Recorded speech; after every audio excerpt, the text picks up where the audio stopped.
ओम शांति। 12 अगस्त 2024 के ईश्वरीय महावाक्य हैं। आज के साकार मुरली का सार है। मीठे मीठे प्यारे प्यारे श्री बाबा ने कहा, मीठे बच्चे अब वापस घर जाना है, इसलिए बाप को याद करने और अपने चरित्र को सुधारने की मेहनत करनी है। सुधारने के लिए बाबा की याद में रहना होगा। तो बाबा को याद करने से क्या होगा? हमारे जो चरित्र हैं वो चरित्रहीन हो गए हैं। तो अपने चरित्रों को सुधारने के लिए बाबा कहते मेहनत करो। प्रश्न, अज्ञान नींद में सुलाने वाली बात कौन सी है? उससे नुकसान क्या हुआ है? उत्तर, कल्प की आयु लाखों वर्ष कहना, यही अज्ञान की नींद में सुलाने वाली बात है। इससे ज्ञान नेत्रहीन हो गए हैं, घर को बहुत दूर समझते हैं। बुद्धि में है अभी तो लाखों वर्ष, यहाँ ये सुख दुख का पाठ बजाना है, इसलिए पावन बनने की मेहनत नहीं करते हैं। तुम बच्चे जानते हो अभी घर बहुत नजदीक है। अब हमें मेहनत करके कर्मातीत बनना है। ओम शांति। मीठे मीठे बच्चों को अब बाप ने घर याद दिलाया है। हम आत्मा रूपी बच्चों को परमपिता परमात्मा ने अपना घर, असली पिता ना, तो यह याद दिलाने वाला स्वयं हमारा बेहद का बाप है। भल भक्ति मार्ग में भी घर को याद करते हैं, परंतु वहां जाना कब है, कैसे जाना है, वह कुछ भी नहीं जानते। कल्प की आयु लाखों वर्ष कह देने कारण घर भी भूल गया है। समझते हैं लाखों वर्ष यहाँ ही पाठ बजाते हैं तो घर भूल जाता है। अभी बाप याद दिलाते हैं, बच्चे घर तो बहुत नजदीक है, अब चलेंगे अपने घर। मैं तो तुम बच्चों के बुलावे पर आया हूँ, चलेंगे। कितनी सहज बात है। भक्ति मार्ग में तो पता भी नहीं पड़ता कि कब मुक्ति धाम में जाएंगे। मुक्ति को ही घर कहा जाता है। लाखों वर्ष कह देने के कारण सब भूल जाते हैं। बाप को भी तो घर को भी भूल जाते हैं। लाखों वर्ष कहने से बहुत फर्क पड़ जाता है। अज्ञान नींद में जैसे सो जाते हैं, किसको भी समझ में नहीं आता। भक्ति मार्ग में घर कितना दूर बताते हैं। बाप कहते हैं वह मुक्ति धाम में तो अभी जाना है। ऐसे थोड़े ही है, तुम कोई लाखों वर्ष भक्ति करते हो, तुमको पता भी नहीं कि भक्ति कब से शुरू हुई है। लाखों वर्ष का हिसाब तो करने की दरकार ही नहीं। बाप को और घर को भूल जाते हैं, यह भी ड्रामा में नोंद है, परंतु नाहे कितना दूर कर देते हैं। अब बाप कहते हैं, बच्चे घर तो बिल्कुल नजदीक है। अब मैं आया हूँ तुमको ले चलने। घर चलना है परंतु पवित्र तो जरूर बनना है। जैसे हम अपने घर से पवित्र बने निकले, वैसे ही जब तक आत्मा वापस अपना पवित्रता में नहीं आ जाती, तब तक दुनिया की कोई भी मनुष्य आत्मा उस घर में जा नहीं सकती। उस घर में अपवित्र आत्मा के लिए जगह ही नहीं। इसीलिए इसी धरा पर सबको अपने अपने किए विकर्मों के, पापों के सजा भोगनी है। हिसाब किताब चुकता करना है, तब फिर जा सकते हैं। बाबा कहते गंगा स्नान आदि तो तुम करते आए हो, परंतु पवित्र बने नहीं हो, क्योंकि गंगा स्नान से आपका शरीर तो धुल सकता है, लेकिन आपके अंतर मन की मैल धोने के लिए सिवाय परम पिता परमात्मा के ज्ञान के अलावा कोई नहीं धो सकता। उसी से धुलेगी, लेकिन वह भी कैसे धुलेगी? जब आप उसकी याद में रह करके उस बाप समान बनेंगे तब। बाबा कहते हैं कितना भी आपने गंगा स्नान किया लेकिन पवित्र नहीं बने हो। अगर पवित्र बनते तो घर चले जाते, परंतु घर का भी पता नहीं तो पवित्रता का भी पता नहीं। आधा कल्प से भक्ति की है तो भक्ति को छोड़ते ही नहीं। अब बाप कहते हैं भक्ति पूरी होती है। भक्ति में तो अपरम अपार दुख रहता है। ऐसे नहीं कि तुम बच्चों ने लाखों वर्ष दुख देखा है, लाखों वर्ष की तो बात ही नहीं। सच्चा सच्चा दुख तो तुमने कलयुग में ही भोगा, जबकि जास्ती विकारों में गंदे बने हो। पहले जब रजों में थे तो कुछ समझ थी, अभी तो बिल्कुल बेसमझ हो गए हैं। अब बच्चों को कहते हैं सुख धाम चलना है तो पावन बनो। जन्म जन्मांतर के जो पाप सिर पर हैं उन्हें याद से उतारो, याद से बड़ी खुशी रहेगी। बाबा कहते जो बाप तुमको आधा कल्प सुख धाम में ले जाते हैं उनको याद करना है। बाप कहते हैं तुमको ऐसा लक्ष्मी नारायण जैसा बनना है तो एक तो पवित्र बनो और चरित्र सुधारो, पवित्र बनो और चरित्र सुधारो। विकारों को कहा जाता है भूत, लोभ का भी भूत कम नहीं है। यह भूत बहुत अशुद्ध है, मनुष्य को एकदम गंदा बना देता है। लोभ भी बहुत पाप कराता है। तो बाबा कहते हैं लोभ का भी भूत कम नहीं है। यह भूत बहुत शुद्ध है, मनुष्य को एकदम गंदा बना देता है। लोभ भी बहुत पाप कराता है। 5 विकार बहुत कड़े भूत हैं, इन सबको छोड़ना है। लोभ को छोड़ना भी ऐसा मुश्किल है जैसे काम को छोड़ना मुश्किल है। मोह को छोड़ना भी इतना मुश्किल हो जाता जितना काम को छोड़ना। छोड़ते ही नहीं। सारी आयु बाप समझाते आए हैं तो भी मोह की रग जुटी हुई रहती है। क्रोध भी मुश्किल छूटता है। कहते हैं बच्चों पर क्रोध आता है, नाम तो क्रोध का लेते हैं ना। कोई भी भूत ना आए, उन पर विजय पानी है। बाप कहते हैं जब तक मैं हूँ तब तक तुम पुरुषार्थ करते रहो। बाप कितना वर्ष रहेंगे? बाप इतने वर्षों से बैठ समझाते हैं, अच्छा ही टाइम देते हैं। सृष्टि चक्र को जानना तो बहुत सहज है। 7 दिन में सारा ज्ञान बुद्धि में आ जाता है। बाकी जन्म जन्मांतर के पाप कटने में देरी लगती है। यही मुश्किलात है, उसके लिए बाबा टाइम देते हैं। माया का अपोजिशन बहुत होता है, एकदम भुला देती है। यहाँ बैठते हैं तो सारा समय याद में थोड़े ही बैठते हैं, बहुत तरफ बुद्धि चली जाती है। इसलिए टाइम देना है, मेहनत कर कर्मातीत अवस्था को पाना है। पढ़ाई तो बहुत सहज है। सेंसिबल बच्चा हो तो 7 रोज में सारा ज्ञान समझ ले कि यह 84 का चक्र कैसे फिरता है। बाकी पवित्र बनने में मेहनत है। इस पर कितने हंगामे होते हैं, समझते हैं बात तो राइट है। हम गिनाने करते हैं कि ये ब्रह्म कुमारियां भाई बहन बनाती हैं, परंतु बात तो बरोबर राइट है। जब तक हम प्रजापिता ब्रह्मा के बच्चे नहीं बने हैं तब तक पवित्र कैसे रह सकेंगे? क्रिमिनल से सिविल कैसे बन सकती हैं? यह युक्ति बड़ी अच्छी है। हम ब्रह्मा कुमार कुमारियां हैं तो भाई बहन हो गए, इसमें बड़ी मदद मिलती है सिविल बनाने। ब्रह्मा का कर्तव्य भी है ना, ब्रह्मा द्वारा देवी देवता धर्म की स्थापना अथवा मनुष्य को देवता बनाना। बाप आते ही हैं पुरुषोत्तम संगम युग पर, तो समझाने की कितनी मेहनत करनी पड़ती है।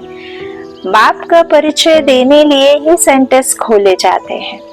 बेहद के बाप से बेहद का वर्षा लेना है। भगवान तो है निराकार, श्री कृष्ण तो देहधारी है, उनको भगवान कह नहीं सकते। कहते भी हैं भगवान आकर भक्ति का फल देंगे, परंतु भगवान का परिचय नहीं है। कितना तुम समझाते हो फिर भी समझते नहीं। देहधारी तो पुनर्जन्म में आते हैं जरूर। बाबा कहते अब उनसे वर्षा मिल ना सके, आत्माओं को एक परमपिता परमात्मा से वर्षा मिलता है। मनुष्य मनुष्य को जीवन मुक्ति दे ना सके। यह वर्षा पाने के लिए तुम बच्चे पुरुषार्थ कर रहे हो। उस बाप को पाने लिए तुम कितना भटकते थे। पहले तो शिव, बाबा कहते सिर्फ एक शिव की पूजा करते थे और कोई तरफ जाते नहीं थे। वह भी बाबा कहते वह थी अव्यभिचारी भक्ति। औरों के मंदिर आदि इतने नहीं थे। अभी तो ढेर चित्र हैं, मंदिर आदि बनाते हैं। भक्ति मार्ग में तुमको कितनी मेहनत करनी पड़ती है। बाबा कहते हैं लेकिन इस मेहनत से पूजा पाठ जप तप व्रत दान पुण्य गंगा स्नान, तो बाबा कहते ना तो दान पुण्य पूजा व्रत से हम प्रसन्न होते और ना ही मैं कहता हूँ कि मेरे बच्चे भूखे रहें, और ना ही गंगा स्नान करने से तुम्हारे किए पुराने या बीके विकर्म विनाश होंगे या पाप धुलेंगे। तो बाबा समझाते हैं कि जो देहधारी है उनसे वर्षा मिल ना सके, और तुमने कितना कुछ वर्षा पाने के लिए तुम बच्चे पुरुषार्थ कर रहे हो, है ना, उस बाप को पाने के लिए। तो बाबा कहते हैं अभी तो ढेर चित्र बना दिए ना, तो कितनी मेहनत करनी पड़ती है भक्ति मार्ग में। तुमको कितना कुछ खर्च करना पड़ता है। तीर्थ के लिए जाते हैं, कोई बिना चप्पल जाता, कोई घुटने के बल जाता, कोई कैसे कैसे कि भगवान प्रसन्न हो जाएंगे, कोई बेलपत्र खाकर रहता, कोई किसी तरह से। नवरात्रि में देखो जवारे अपने पेट स्टमक में डाल देते, कोई तीसरा आदमी आता उसके मिल्क डालता, कोई फिर 9 दिन कुछ निराहार ही रहते। तो कितना कुछ करते हैं। बाबा कहते इतनी मेहनत करते हैं, बाबा को पाने के लिए भटकते थे, ईश्वर की प्राप्ति के लिए। तो बाबा कहते हैं उस बाप को पाने के लिए तुम कितना भटकते थे। पहले तो सिर्फ एक शिव की पूजा करते थे और कोई तरफ जाते नहीं थे। बहुत ही अव्यभिचारी भक्ति, औरों के मंदिर आदि इतने नहीं थे। तो बाबा कहते हैं भक्ति मार्ग में इतनी मेहनत करी। तुम जानते हो शास्त्रों में कोई गति सदगति का रास्ता नहीं है। शास्त्र जिनके द्वारा बनाए गए हैं वो भल जो दुनिया में सबसे पहले तो ब्रह्मा बाबा आए सतयुग की नई दुनिया में प्रिंस प्रिंसेस बन के राधे और हमारे श्री ब्रह्मा बाबा। तो बाबा कहते उन्हीं ने ही जरूर शास्त्र भी बैठ के लिखे होंगे, है ना, क्योंकि वही तो सबसे पहले आए द्वापर में। जिन्होंने सबसे पहले जन्म लिया हो उन्होंने ही बनाए। तो इसमें हम ज्ञान में आ गए और बाकी लोग शास्त्र पढ़ रहे हैं या भक्ति में चल रहे, तो इससे आपको प्राउड फील नहीं होना चाहिए कि आप नास्तिक सच्चे भगवान के भक्त कहला गए, बाकी सब आस्तिक नहीं है ना। आप आस्तिक हैं, वो नास्तिक है, ऐसे आपको समझना भी बाबा कहते देहभान है ना, ऐसे वाला गर्व नहीं। तो बाबा कहते जो भी भक्ति मार्ग के शास्त्र आदि हैं, उपनिषद वेद पुराण, ये सब भगवान के बनाए हुए नहीं है, और उन शास्त्रों के पढ़ने से आपको भगवान की प्राप्ति नहीं होती, ना ही सदगति मिलती।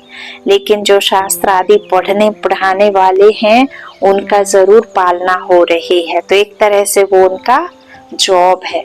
तो बाबा कहते हैं इस तरह से जो भी यह शास्त्र आदि हैं उनसे कोई किसी प्रकार की मुक्ति नहीं है, ना ही जीवन मुक्ति है। बाबा कहते वह तो एक बाप ही बताते हैं भक्ति मार्ग में कितने मंदिर बनाते रहते हैं। वास्तव में मंदिर सिर्फ होते हैं देवी देवताओं के, और कोई मंदिर मनुष्य का मंदिर बनता नहीं, क्योंकि मनुष्य तो है पतित मनुष्य पावन देवताओं की पूजा करते हैं। भल है वह भी मनुष्य, परंतु उनमें दैवी गुण है। अब देवताओं में और मनुष्यों में फर्क क्या है? जो देवी देवता थे उनको भी 2 आंख 2 कान 1 नाक दो हाथ पैर हूबहू हमारे जैसे ही है, लेकिन उनमें दैवी गुण है। और मनुष्यों में, चूंकि बाबा कहते हैं द्वापर से देवी देवता ही 5 विकार है ना, कि काम चिता पर बैठ काली आत्मा हो जाती है, विकारी आत्मा बन जाती है, उनको देवी देवता नहीं कह सकते, उनको मनुष्य कहते हैं। आसुरी मत वाले, रावण मत वाले, 5 विकारों वाले। बाकी देवी देवता निर्विकारी थे, 16 कला संपूर्ण थे, कर्म श्रेष्ठ धर्म श्रेष्ठ वाले देवी देवता होते हैं। बाबा कहते हैं इस तरह से वास्तव में मंदिर सिर्फ देवी देवताओं के ही होते हैं, तो भल वह भी देवताओं के ही बाबा कहते पूजा होती, भल है वह भी मनुष्य, परंतु उनमें देवी गुण है। जिनमें देवी गुण नहीं है वह उनकी पूजा करते हैं। हम सो देवी देवता बनते, फिर हम सो बाबा कहते हैं ना कि तुम ही फिर कौन बनते हो, पूज्य से पुजारी बनते हो। तो बाबा कहते हैं इस तरह से वह उनकी पूजा करते हैं, जिनमें देवी गुण होते हैं उनकी पूजा, जिनमें देवी गुण नहीं होते हैं वह तो तुम खुद ही पूजे थे फिर पुजारी बने हो। मनुष्य की भक्ति करना यह 5 तत्वों की भक्ति करना है। शरीर तो 5 तत्वों का बना हुआ है। अब बच्चों को मुक्ति धाम में चलना है, जिसके लिए इतनी भक्ति की है, अब अपने साथ ले चलता हूँ। तुम सतयुग में चले जाएंगे, बाप आए ही हैं पतित दुनिया से पावन दुनिया में ले चलने। पावन दुनिया है ही 2, मुक्ति और जीवन मुक्ति। जहाँ आत्माएं रहती हैं वो मुक्त है, और जहाँ जीवन में रहते हुए आत्मा की स्मृति में रहते हुए जहाँ सुख की दुनिया में है ना, तो जीवन है लेकिन मुक्त अवस्था में उसे कहते हैं जीवन मुक्ति। बाप कहते हैं मीठे मीठे बच्चों, मैं कल्प कल्प संगम युग पर आता हूँ। तुम भक्ति मार्ग में कितने दुख उठाते हो। गीत भी है ना, चारों तरफ लगाए फेरे, दूर रहे किससे, बाप से। बाप को ढूंढने के लिए जन्म बाय जन्म फेरे लगाए, परंतु फिर भी बाप से दूर रहे, इसलिए बुलाते हैं हे पतित पावन आओ, आकर पावन बनाओ। बाप के सिवाय और कोई बना न सके, तो यह खेल ही 5000 वर्ष का है। ड्रामा अनुसार हर एक पुरुषार्थ करते हैं, जिस प्रकार कल्प पहले किया था उस अनुसार ही राजधानी की स्थापना हो रही है। सब एक जैसा तो नहीं पढ़ेंगे, यह पाठशाला है ना, राजयोग की पढ़ाई है। जो देवी देवता धर्म के होंगे वह निकल आएंगे। मूल वतन में भी जो संख्या है वह एक्यूरेट होगी, कम जास्ती नहीं। नाटक में एक्टर्स का अंदाज बिल्कुल पूरा है, परंतु समझ नहीं सकते। जितने भी हैं उतने एक्यूरेट हैं, फिर भी वह आकर पाठ बचाएंगे। फिर तुम आते हो नई दुनिया में, बाकी सब वहां चले जाएंगे। अभी कोई गिनती करे तो कर सकते हैं। अभी बाप तुमको बहुत गुहा गुहा पॉइंट्स बताते हैं। शुरू की और अभी की समझाने में कितना फर्क है, पर पढ़ाई में टाइम लगता है। फट से कोई ICS नहीं बन जाएंगे, नंबर वार पढ़ाई होती है। बाप कितना सहज कर समझाते हैं, जो मनुष्यों की बुद्धि में बैठ सके। दिन प्रतिदिन नई नई पॉइंट्स समझाते रहते। अब बाप कहते हैं मुझ पतित पावन बाप को बुलाया है, मैं आया हूँ, तो तुम पावन बनो ना। अपने को आत्मा समझ मामे कम याद करो तो तुम तो सतो प्रधान बन जाएंगे। फिर यहाँ आना पड़ेगा पाठ बजाने। बाप कहते हैं आत्मा पतित बनी है, इसलिए पतित पावन बाप को याद करते हैं पावन बनने के लिए। कितना वंडर है, इतनी छोटी सी आत्मा कितना पाठ बजाती है। इसको कुदरत कहा जाता है। उनको देखा नहीं जाता है। कोई कहते हैं हम परमात्मा का साक्षात्कार करें, वह कहते हैं इतनी छोटी बिंदी का तुम साक्षात्कार क्या करेंगे, मैं जानने लायक हूँ। बाकी देखना तो मुश्किल है। आत्मा को यह सब कर्मेंद्रियां मिली हुई है पाठ बजाने के लिए। कितना पाठ बजाती है यह वंडर है। कभी भी आत्मा घिसती नहीं। यह है विनाशी ड्रामा। यह विनाशी ड्रामा बनाया है। कब बना यह पूछ नहीं सकते। इनको अनादि कहा जाता है। इसका कोई अंत नहीं, अनादि। मनुष्यों से पूछो, रावण को कब से जलाते आए हैं, शास्त्र कब से पढ़ते आए हो, दिन रात कब से होना शुरू हुआ, क्यों होता है, कैसे होता, तो कह देते हैं अनादि है, पता नहीं है, मुंझे हुए है ना। बाप बैठ समझाते हैं, हो बहू जैसे बच्चों को पढ़ाते हैं। तुम जानते हो हम बिल्कुल बेसमझ थे, फिर बेहद की समझ आ गई है। वह होती है हद की पढ़ाई, यह है बेहद की।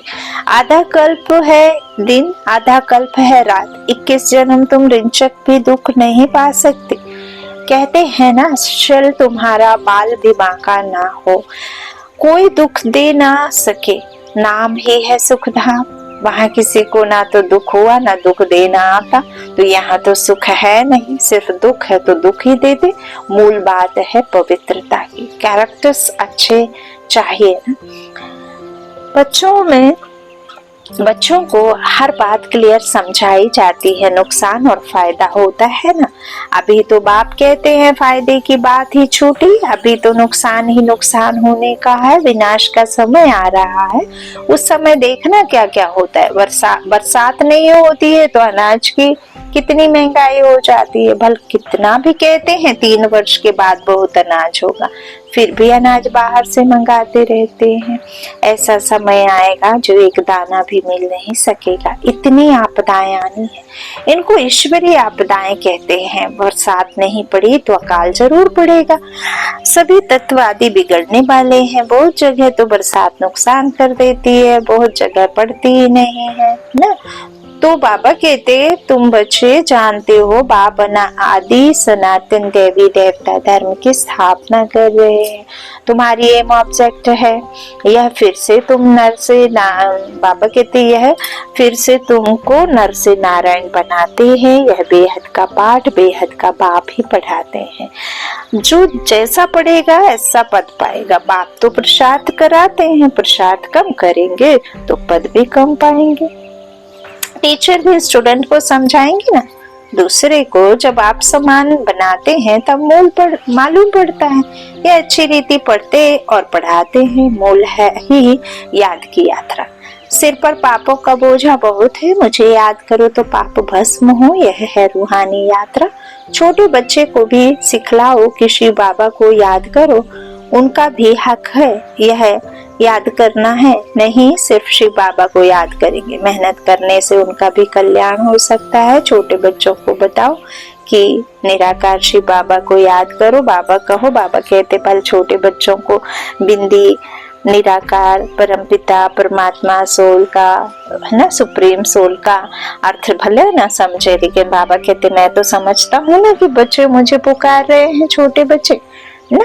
अच्छा मीठे मीठे सिक्के दे बच्चों प्रति माता पिता बाप दादा का याद प्यार और गुड मॉर्निंग। रूहानी बाप की रूहानी बच्चों को नमस्ते। हम रूहानी बच्चों की रूहानी माता पिता बाप दादा को याद प्यार और गुड मॉर्निंग। शुक्रिया बाबा। धारणा के लिए मुख्य सार है। पहला बाबा ने कहा नर से नारायण पद प्राप्त करने के लिए बेहद के बाप से बेहद का पाठ पढ़कर दूसरों को पढ़ाना है। आप समान बनाने की सेवा करनी है। दूसरा लोभ मोह के जो रगे हैं उनको निकालने की मेहनत करनी है।